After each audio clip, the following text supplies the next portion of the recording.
Alright, for the second part of the lesson, I'd like to do a bunch of examples using and applying L'Hopital's rule. And we have to make sure that as we look at the different limits, one of the first things we always do is check to make sure that it is an indeterminate form. And along the way, I think we'll see some more forms that can be considered indeterminate forms, and we can apply L'Hopital. So the first one. Let's find the limit as x increases without bound of x squared minus 1 over 2x squared plus 1. Well, if I apply L'Hopital here, infinity squared minus 1, that's going to be infinitely large. Infinity squared times 2 plus 1, that's also going to be infinitely large. Clearly, this is an indeterminate form. So I can apply L'Hopital.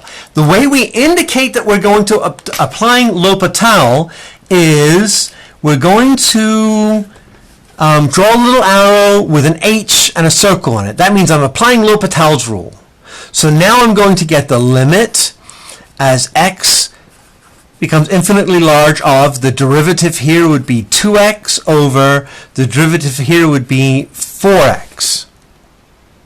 And again, if I apply infinity, if I plug infinity in there, 2 times infinity, 4 times, I still got infinity over infinity. This is still an indeterminate form. So again, I'm going to apply L'Hopital's rule again.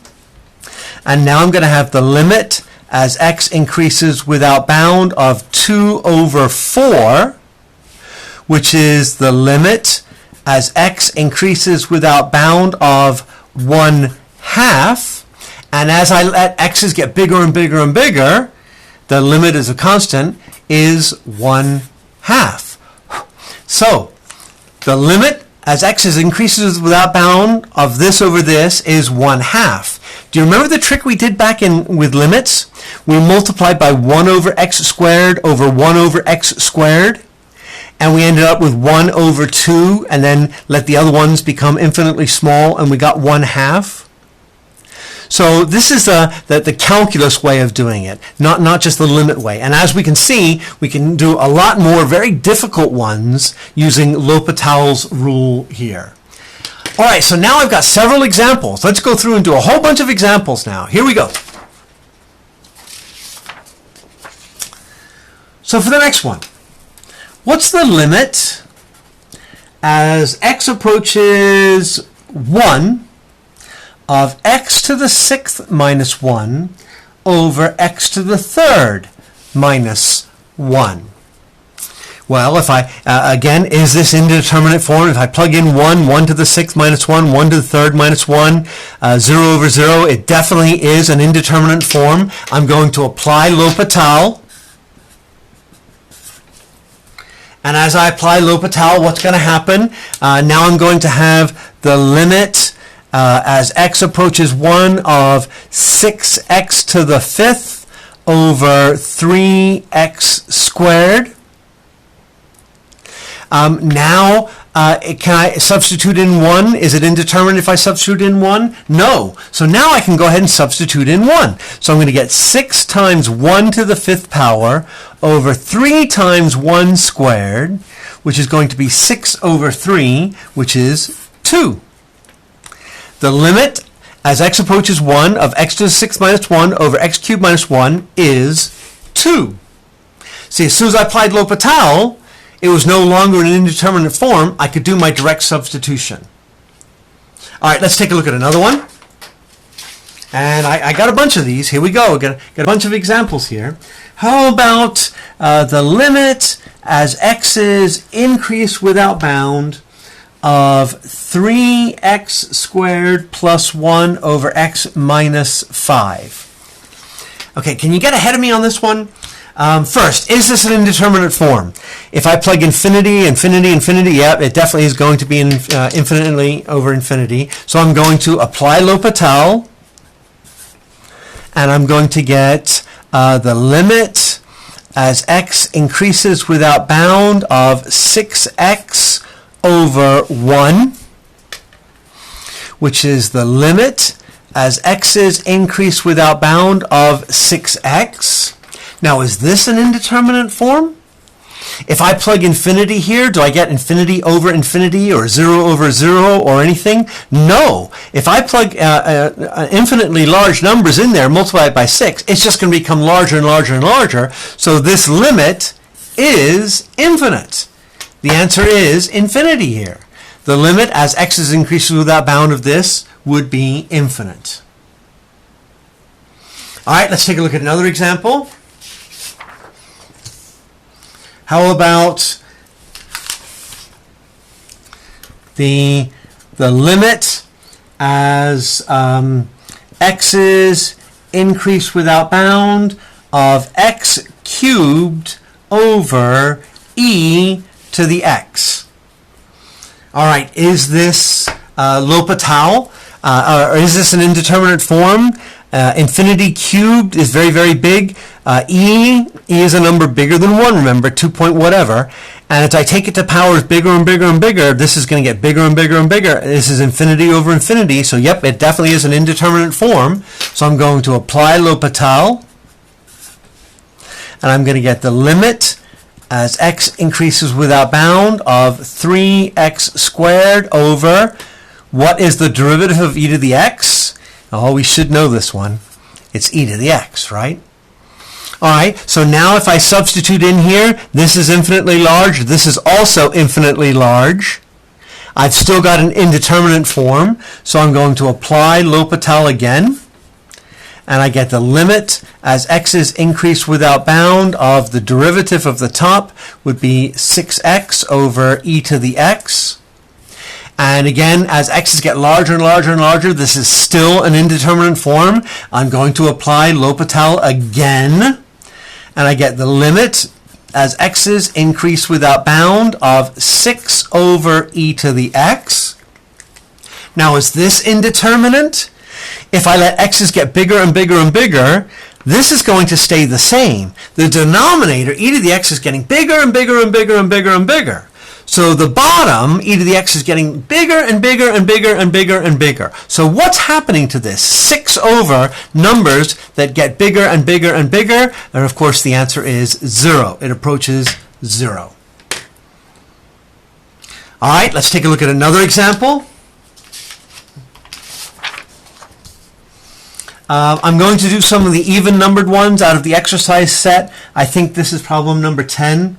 The limit as x approaches 0 of x plus the tangent of x over the sine of x. And sometimes we can be very clever here and use our trig identities and simplify and reduce and do all that kind of stuff. But let's just see what happens if I plug in 0 here. What's the sign at 0? The sign at 0 is 0, and 0 plus the tangent at 0 is 0, 0 plus 0 is 0, 0 over 0. This is definitely an indeterminate form.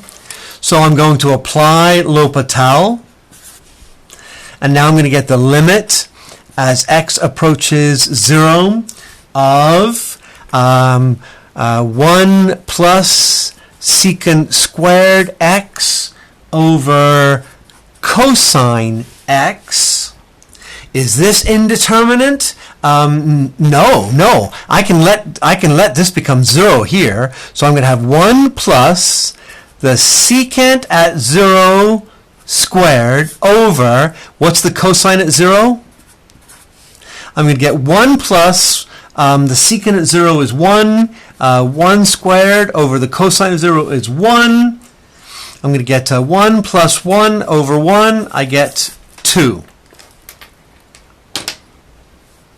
All right, let's take a look at another one. I know I'm going kind of fast here, going through these things kind of quickly. Let's take a look at another one out of the homework. Problem number 12 out of the homework.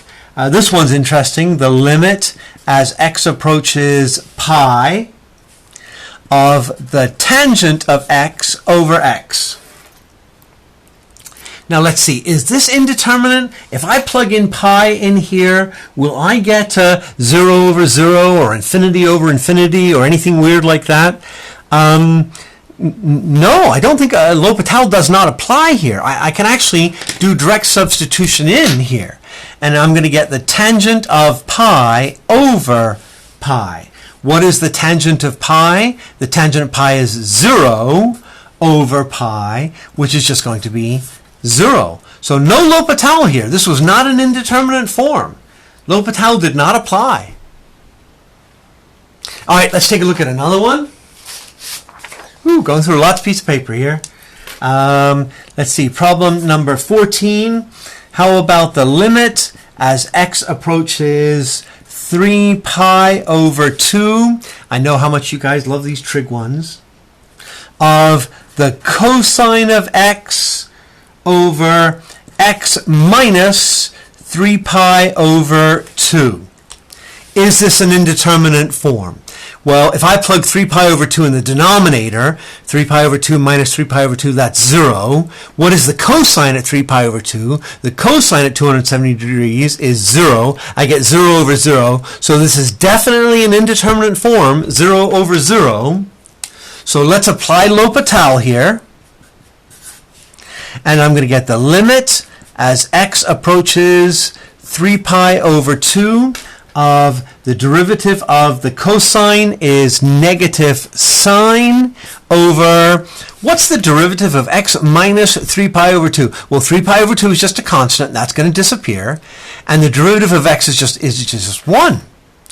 So now, if I plug 3 pi over 2 in here, is it an indeterminate form? No. So let's do our direct substitution. This is basically going to be the negative sine of 3 pi over 2 all over 1. And let's see, that's going to be negative. What's the sign at negative 3 pi over 2? The y value is negative 1 down there. Negative of negative 1, the answer is 1. All right, let's slow it down a little bit. And they're not going to become harder, but I just want to give you a chance to try to stay ahead of me on this, the next couple here. Number 16 is the limit as x increases without bound of e to the x over x. All right, so take a look at that. First, convince yourself that it is an indeterminate form. And then if it is, apply L'Hopital. If it's not, do direct substitution. And see what you come up with here as a limit.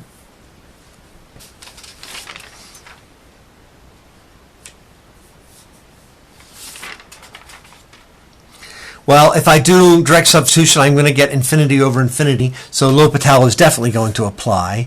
So I'm going to use L'Hopital here, and I get the limit as x becomes infinitely large of the derivative of e to the x is e to the x over 1.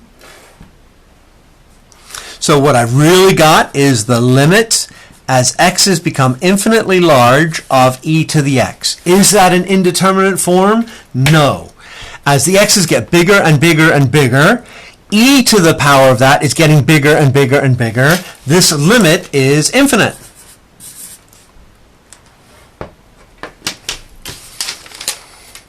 All right, now let's take a look at one that's a little bit trickier. A little bit more going on in this next one. Pay attention. I want to take a look at the limit as x approaches pi from the negative side of the sine of x over 1 minus the cosine of x. I'm going to get 0 over 1 minus 1, 0, 0 over 0, so L'Hopital is definitely going to apply here. But be careful. As I apply L'Hopital, I'm going to get the limit as x approaches pi from the negative of, the derivative of sine is cosine over the derivative of 1 minus cosine.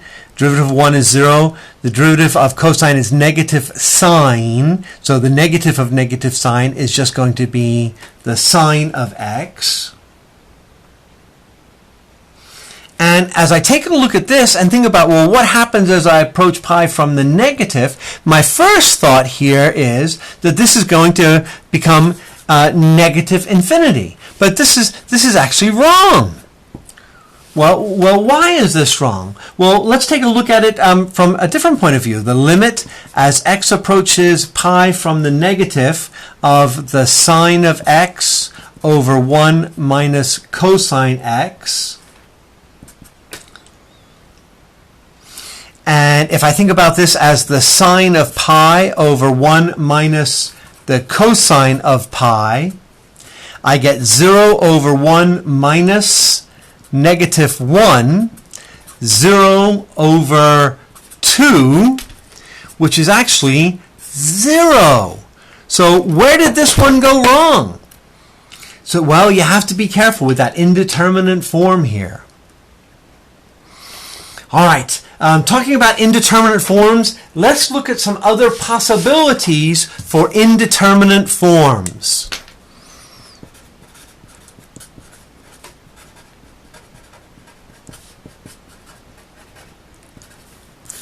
So far we know 0 over 0, infinity over infinity, or negative infinity over negative infinity, or any combination of those are indeterminate forms. And these usually happen when we've got a rational function, some f of x over some g of x. But what about if we're multiplying two functions together? What about if we're given something, the limit of f of x times g of x as x approaches some value? When mightn't we see something that's an indeterminate form here? Well, there's a couple of different possibilities. What if we get 0 times infinity? Something getting smaller and smaller and smaller, something getting bigger and bigger and bigger. If we end up with something like that, that is indeterminate. Indeterminate. That would be an indeterminate form. Or if I ended up with infinity times in 0, something getting bigger and bigger and bigger times something getting smaller and smaller and smaller, something increasing without bounds, something approaching 0, that would also be indeterminate. That would be also be an indeterminate form. What about if I ended up with something that would be infinity times infinity? Well, that's not going to be an indeterminate form. That's going to be infinity. That's going to be infinitely large. And of course, there's another possibility. So here I've got the products and some things about products and indeterminate forms about products. Well, what about if I have a sum? Similarly, what if I have the limit as x approaches a of f of x plus g of x? When might I run into indeterminate forms in this format?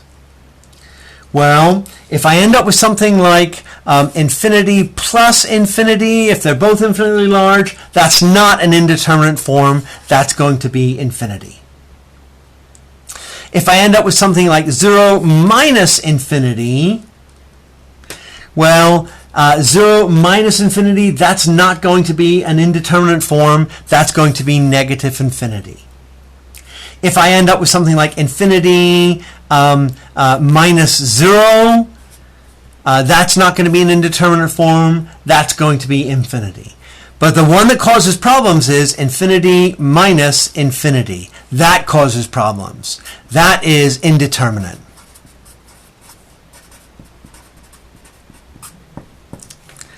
So we have some new indeterminate forms here, where I've got 0 times infinity or infinity times 0. Those are indeterminate forms, and I can use L'Hopital. And infinity minus infinity, and you've probably seen me do the trick on the board, what's infinity minus infinity, and end up making it equal 57 or something like that or whatever. Just a silly little trick that's not true. It's an indeterminate form, and we can use L'Hopital on that. Let's take a look at some examples that use indeterminate forms in these formats. And again, I'm going to pick some problems out of the textbook. The first one I'm going to do, I think it's problem number 40. what's the limit as x becomes infinitely large of x squared times e to the x? And as I take a look at this, or, well, actually, that wouldn't necessarily be a bad thing, would it? I think it should be negative infinity here. As x approaches negative infinity, what's happening? Now, when x is approaching negative infinity, now I'm definitely going to have a problem here. It's going to be one of my indeterminate forms. I'm going to have a 0, and this will become infinitely large, and this will become infinitely small. How am I going to apply L'Hopital on this? L'Hopital says take the derivative of the top over the derivative of the bottom. Well, I'm going to be clever here, and I'm going to rewrite this. So I'm going to say, what's the limit as x approaches negative infinity of x squared over e to the negative x? Now I've got it in the form of something over something else. And now I can apply L'Hopital. As I apply L'Hopital to this, I'm going to get the limit as x approaches negative infinity. The derivative here is going to be 2x. What's the derivative of e to the negative x? Now be careful, because it's going to be e to the negative x times the derivative of this times negative 1. So it's going to be negative of e to the negative x. But I think we've still got an indeterminate form here. As it becomes infinitely large, we've still got an indeterminate form, so I'm going to have to apply L'Hopital again. And I'm going to get the limit as x approaches negative infinity of 2 over, what's the derivative of e to the negative of e to the negative x? It's going to be the negative of e to the negative x times negative 1. The negatives are cancel, and I'm going to get e to the negative x. Now, is this an indeterminate form? No. No. What's happening here? As x's get smaller, approach negative infinity, e to the negative infinity. So e to the negative 10, e to the negative 100, e to the negative 1,000, e to the negative 1,000,000, and so on. What's happening to this number right here? Is it getting bigger and bigger and bigger, or is it getting smaller and smaller and smaller? It's getting bigger and bigger and bigger. 2 over something getting bigger and bigger and bigger. This is going to become infinitely large. 2 over something infinitely large is 0. My limit there will be 0. All right, let's take a look at another one. Again, from the exercise set, let's take a look at number 42. This is the limit as x approaches pi over 2 from the negative of the secant of 7x times the cosine of 3x. Oh gosh, do I have an indeterminate form here? As I take a look at this, well, it's kind of hard to see. The first thing I think I want to do is I'm going to use my trig trick. I know that the secant is really 1 over cosine. So the first thing I'm going to do is I'm going to rewrite this as the limit as x approaches pi over 2 from the negative of the cosine of 3x over, secant is 1 over cosine, the cosine of 7x. Now I can look at this, and now I want to think, well, is this indeterminate? If I plug pi over 2 here, I get 3 pi over 2. The cosine at 3 pi over 2 is 0. The cosine at 7 pi over 2 is also 0. So I've got 0 over 0. So yes, this is an indeterminate form. I'm going to apply L'Hopital. And as I apply L'Hopital, what's going to happen? I'm going to have the limit as x approaches pi over 2 from the negative side of, what's the derivative of the cosine of 3x? Well, can you see I've got a little a chain in here? I've got the 3x inside, so it's going to be the derivative of the outside times the derivative of the inside. The outside function is cosine. The derivative of cosine is negative sine, and the derivative of 3 is 3. So I'm going to have negative 3 sine 3x over. And then as I take a look here, cosine of 7x, again, I've got a little a chain in here. The outside function is the cosine of x. The inside function is the 7x. The derivative of cosine is negative sine.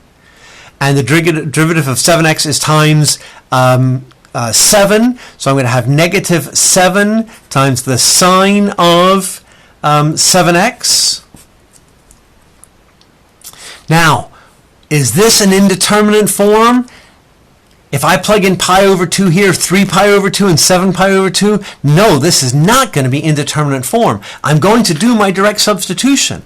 So I'm going to have negative 3 times the sine of 3 times pi over 2 over negative 7 times the sine of 7 times pi over 2. And what happens here? Well, let's see. I'm going to have negative 3 times. What is the sine at 3 pi over 2? The sine at 3 pi over 2 is, let's see, 3 pi over 2. The sine there would be negative 1 over negative 7 times 7 pi over 2. Oh, let's see, 7 pi over 2, 1 pi over 2, 2 pi over 2, 3, 4, 5, 6, 7 pi over 2 would be the same, negative 1. So I'm going to get negative 3 times negative 1, 3 over 7, and there's my limit. There's the answer, 3/7. All right, kind of a tough one there. Have to think about unit circle and stuff like that, other things going on. I've got 3 more examples for you. Hang on there, 3 more examples. Next one I want to do is problem number 44 out of the exercise set. And it's the limit as x approaches 0 from the positive side of the square root of x times the secant of x. Oh gosh, let's see. Secant. First thing I think about secant is the same thing as 1 over cosine. So I could definitely write it as 1 over cosine. If I wanted to rewrite this one, I could say this is the limit as x approaches 0 from the positive side of the square root of x over the cosine of x. Now, is that an indeterminate form? Well, if I plug in 0, the square root of 0 certainly is 0 here. But what's the cosine at 0? The cosine at 0 is not 0. This is not going to be 0 over 0. This is not an indeterminate form. I cannot do L'Hopital. So how am I going to solve this? Well, I can do direct substitution. I'm going to get the square root of 0 over the cosine of 0. The square root of 0 is 0. The cosine of 0 is 1. 0 over 1 is 0. So no L'Hopital there. All right, 2 more. Hang in there.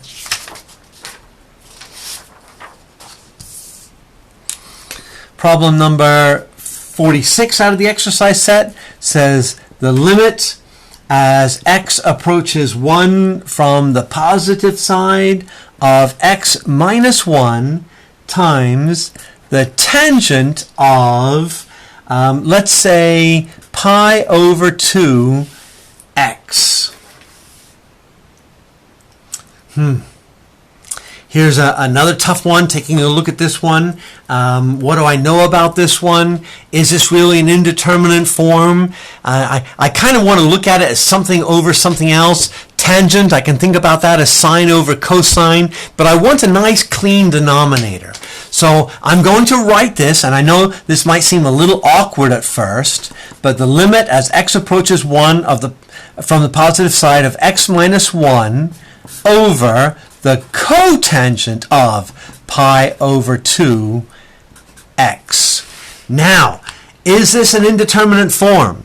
If I substitute in 1, 1 minus 1 is 0. 1 times pi over 2 is pi over 2. The cotangent at pi over 2 is also going to be 0. 0 over 0. This is an indeterminate form. Okay, awesome, great, that's good, because now that means I can apply L'Hopital. So as I apply L'Hopital to this, I'm going to get the limit as x approaches 1 from the positive side of the derivative of x minus 1 is just going to be 1 over the derivative of cotangent. Oh, do we remember this? Do we remember it's going to be, and then don't forget I've got the pi over 2 inside. I've got a chain rule here. So let's see, I'm going to have the negative cosecant squared of pi over 2x times pi over 2 times the derivative of the inside bit. All right, now clearly I can see that it's not indeterminate form anymore. So I'm going to substitute 1 in here, and I'm going to get 1 over negative cosecant squared of pi over 2 times 1 times pi over 2,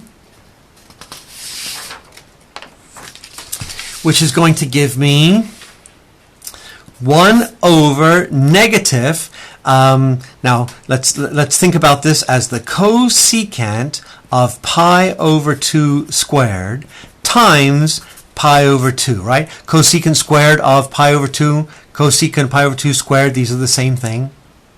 What is the cosecant at pi over 2?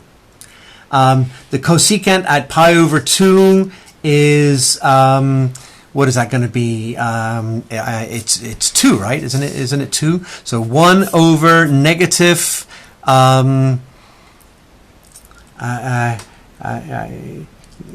let's see, the cosecant of pi over 2 is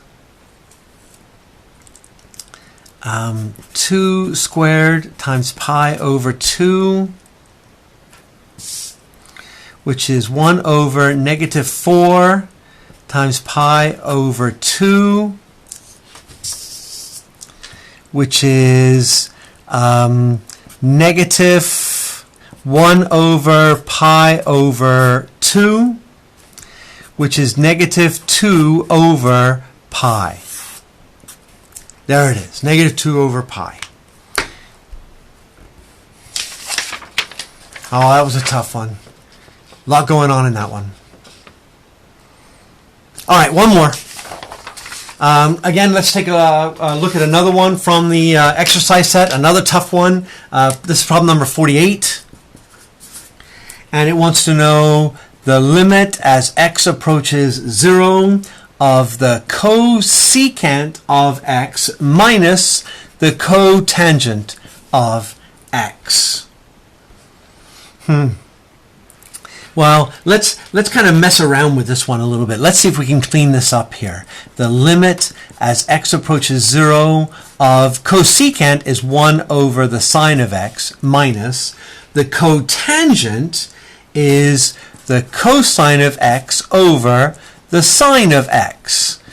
Oh, and look at this. Isn't this convenient? Isn't this nice here? So I'm going to get the limit as x approaches 0 of 1 minus the cosine of x over the sine of x.